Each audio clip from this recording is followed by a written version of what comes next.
Now, let's take you to the Mara region, where the true extent of the damage that was occasioned by the record-level floods at the Maasai Mara National Reserve can now be revealed.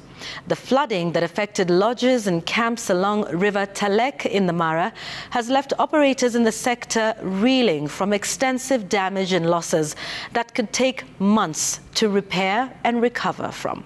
Brenda Wanga takes us into one such lodge that bore the brunt of last Thursday's flooding.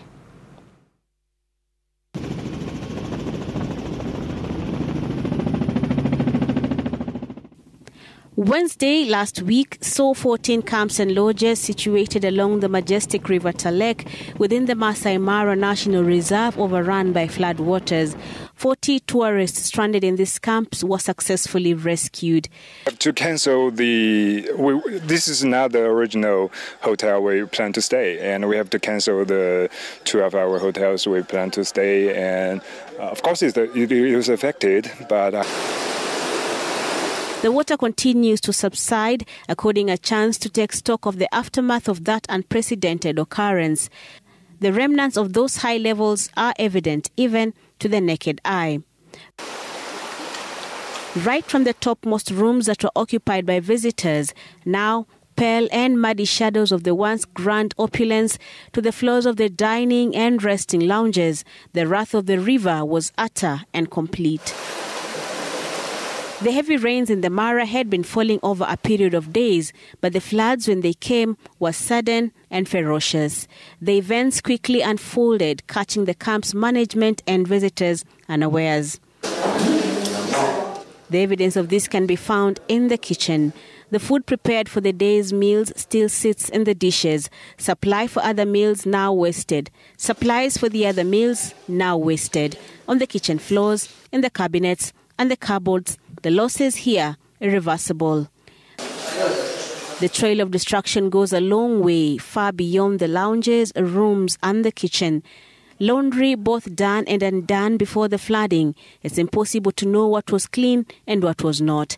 The mud from the floods leveling the field. Indeed, the entire lodge will need hours of cleaning and repairs before it is habitable again. And that process is already underway. Workers are on the ground, quite literally, cleaning the muck and trying to scrub the memories of that occurrence away. Something we have never seen since the waters were all over and the river flooded. And it destroyed the camps along the Talek River. And I think it was a big problem, but while the tourism sector in the Mara reels from this massive setback, stakeholders in the sector and particularly in the National Reserve now say there is need to have another look at their disaster preparedness.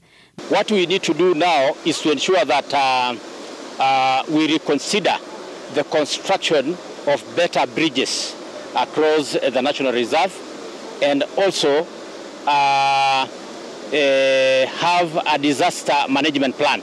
Business owners affected by the flooding in the Mara can only hope that these plans are implemented soon to avert a repeat of such an incident in the future. Brenda Wanga, Citizen TV.